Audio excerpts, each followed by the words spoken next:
Sometimes one has to find a parent's love in the heart of a friend or a brother. Lawrence was to George all of the above. For a role model, George had no other. When George was a young boy, his father died. George's mom was strict and domineering. Through hardship, Lawrence was by George's side. George admired Lawrence, his love growing. Lawrence was 14 years older than George, and when George was 8, he went off to fight. Lawrence came back with war stories, you see, stories that in George ignited a light. Lawrence was Washington's first true mentor, a model for his leadership, for sure. Lawrence married Virginia royalty, and George gained access to high society.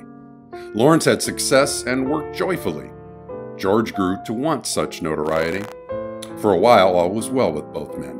Young George followed Lawrence's example. The older brother was healthy back then, and Lawrence was appointed general.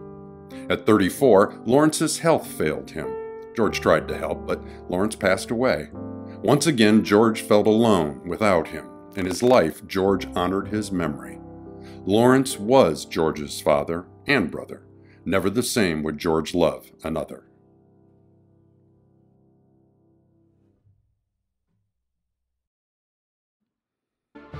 George was a highly ambitious young man. He was aware of his humble background. Self-education was his own plan, to climb the ranks and enter the foreground. To George, Colonel Fairfax had gifted the wisdom of his military time, and in Lawrence's footsteps, George enlisted.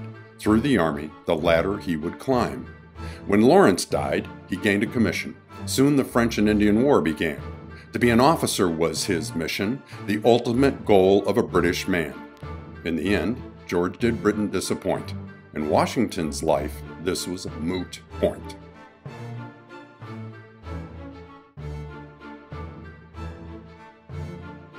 Like many young soldiers, George had to learn. His naivete had to dissipate. The right to lead is something that one earns, and sometimes one's mentors do disappoint. George's soldiers killed a French diplomat, and a few brash actions got his men killed. George joined General Braddock's staff, and yet he discovered his idol was not skilled.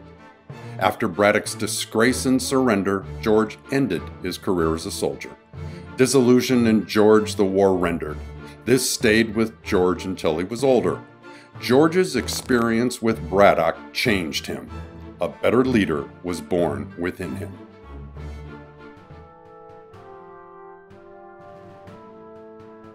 Washington desired to be a great, but not at the cost of his character. To inspire loyalty was his fate.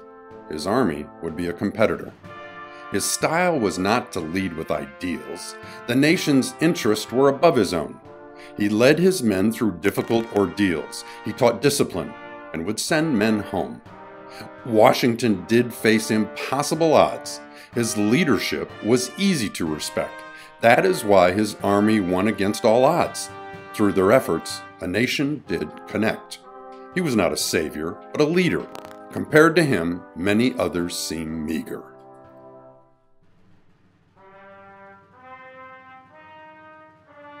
George knew that an olive branch could not help. The time had come to prepare for a war. The Congress chose him. This was a huge step. This commission was his burden to bear. George was the most respected leader there. Tales of his action had crossed the land. Military prowess was George's sphere, but he had a young army to command. There were times when all did seem lost. Times when George lost good men in the hard fight.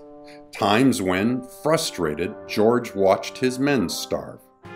George had much to lose, but still chose to lead. Our first president was a true leader, and to his men, a truly great teacher.